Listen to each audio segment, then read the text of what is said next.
This video is intended as a kind of a teaser for people to think a little bit more profoundly about our origin, about our human history.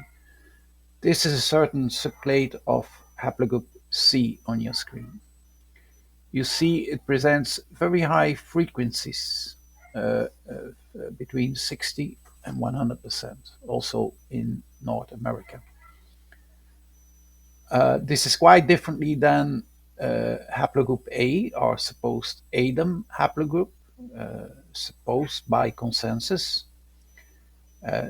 What we are showing is obviously not A, but A is in very limited areas in Africa and never exceeds the frequency of 60%. So that's very strange behavior for a supposed ancestor of all humans. And this is certainly not the first haplogroup, because it's known to be an old haplogroup, but it's far from the first haplogroup, even by consensus.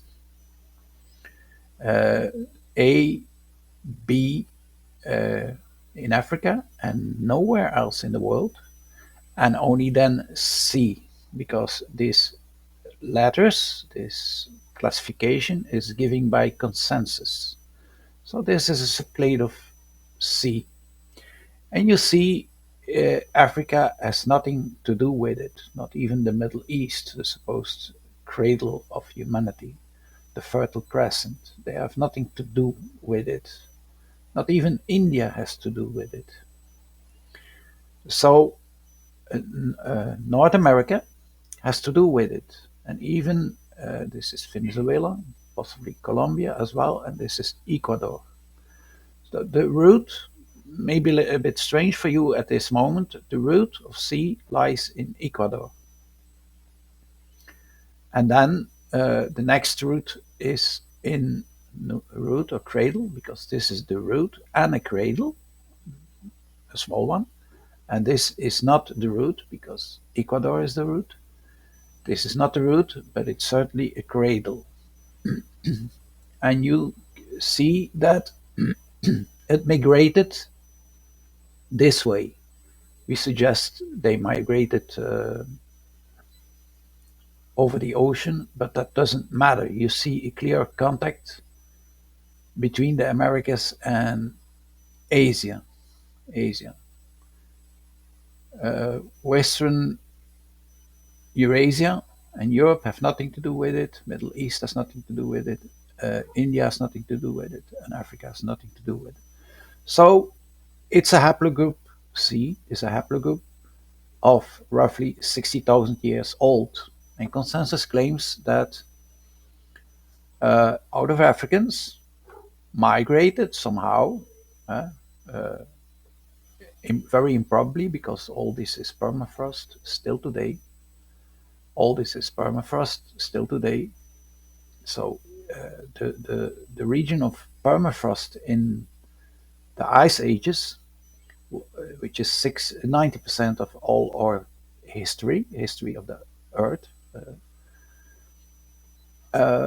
is in the ice ages. So again, how would, let's say, 30,000 years ago, an out of Africa migration have brought this sea or this sea when there is no sea in the supposed origin? Africa, not Europe, not Mesopotamia, the cradle of humanity. This is the origin, this is the cradle. How would they have brought 60,000 years ago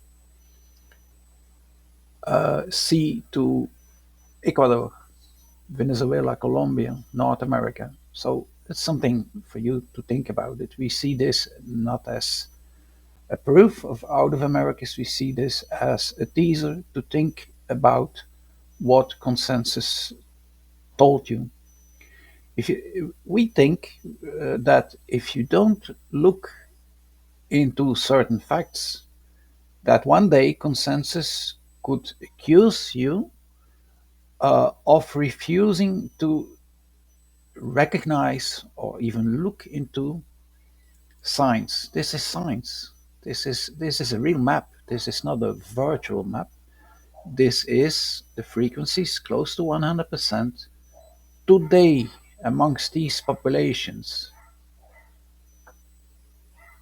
These are facts. This is science. All the rest is possibly fiction, narrative. So you see, Africa, Middle East, Europe have nothing to do with this and nothing to do with the route in Ecuador.